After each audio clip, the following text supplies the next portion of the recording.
People ask this question all the time. Is chiropractic a good career? And yeah, on paper it checks a lot of boxes.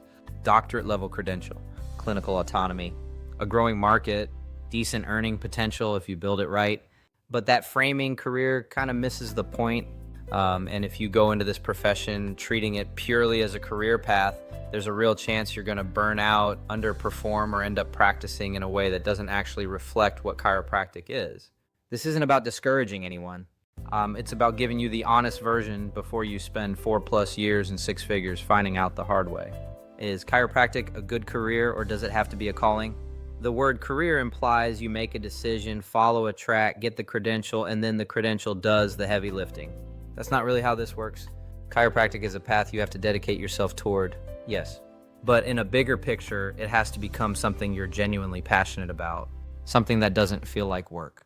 Because if it does feel like work, the day-to-day is going to grind you down fast. Here's why. A chiropractor isn't just delivering a physical intervention. You're working with people who, in a lot of cases, don't fully understand what you do. Some of them are skeptical. Some are nervous.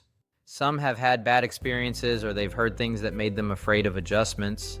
And your job beyond the clinical side is to consistently show up and shift that perception, not with a pitch, but with results, with actual outcomes, with care that delivers on what the philosophy promises. If you believe in what you're doing at that level, the pushback doesn't wear you down. It motivates you. You want to give someone such a good experience that they leave with a different understanding than they walked in with. But if you're just going through the motions, that friction is going to feel relentless. And patients feel it when you're not fully bought in. People are more perceptive than we give them credit for. This is not some abstract idea. It shows up in your practice numbers, your retention, your referrals. It shows up in your adjustments. A chiropractor who loves what they do, who's studied the philosophy, who genuinely believes in the body's capacity to function better without interference, that comes through. It's not something you can fake consistently. What the diploma doesn't guarantee you. Let's be direct about this. You can get through chiropractic school, pass your boards, hang your license on the wall, and still struggle.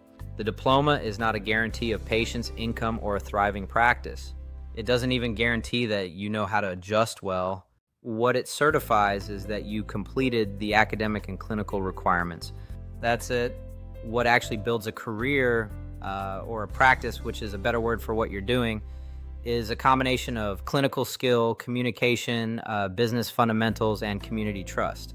All 4 of those things take time and intentional development. Most chiropractic programs cover the clinical side decently. The rest, you're mostly on your own. The earning potential in chiropractic is real. Some DCs make very little. Some make multiple 6 figures. The difference isn't luck or even market. It's practice model, patient experience, communication, and how well the chiropractor actually understands who they're serving and why. That's not something you can cram for before your boards. A lot of students jump through the hoops, undergrad prereqs, entrance exams, the application, the 4 years of school, and come out on the other side expecting the credential to create momentum for them. It doesn't work that way. The degree opens a door. What you do with what's behind it is entirely up to you. Mistakes people make when they enter chiropractic for the wrong reasons. The most common mistake, choosing chiropractic because it seems like a stable, respected, well-paying healthcare career. Those things can be true. But if that's the primary motivation, you're going to hit the first stretch of difficulty. A tough trimester, a skeptical patient, a slow build month, and you're going to question whether it was worth it. Another one, going into chiropractic because someone fixed your back. That's actually a decent origin story, but it doesn't automatically translate into passion for the profession. Getting adjusted and wanting to help people get adjusted are 2 different things. You need more than a personal testimonial to sustain a 30-year career in this. Not developing your clinical identity before you graduate is a big one too. Chiropractic has a wide philosophical spectrum. There are chiropractors who practice almost entirely musculoskeletal rehab. There are principled subluxation-based practitioners. There are integrative DCs who work alongside MDs. None of those is the right answer for everyone, but not knowing where you stand philosophically means you're going to fumble when patients ask you what you actually do and why. And probably the most dangerous mistake, practicing without being able to clearly explain the value of what you do. If you can't articulate why a well-delivered chiropractic adjustment matters, you can't build trust. You can't get referrals. You can't retain patients.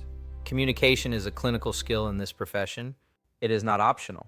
So is chiropractic a good career? It can be. For the right person with the right preparation, it's genuinely one of the most meaningful things you can do professionally. But the people who thrive in it aren't just checking boxes. They've made peace with the idea that they're going to spend their career educating people who don't understand what chiropractic is, delivering care that often defies what patients expect, and building something that takes years before it runs smoothly. If that sounds like something you're built for, the path is worth it. If you're hoping the credential does the heavy lifting, you're going to be disappointed. Chirotrack is built for students who want to show up prepared, not just academically, but with a real understanding of what this profession actually demands. If you're still in the decision phase or already in school trying to get your footing, explore what's inside at chirotrack.com.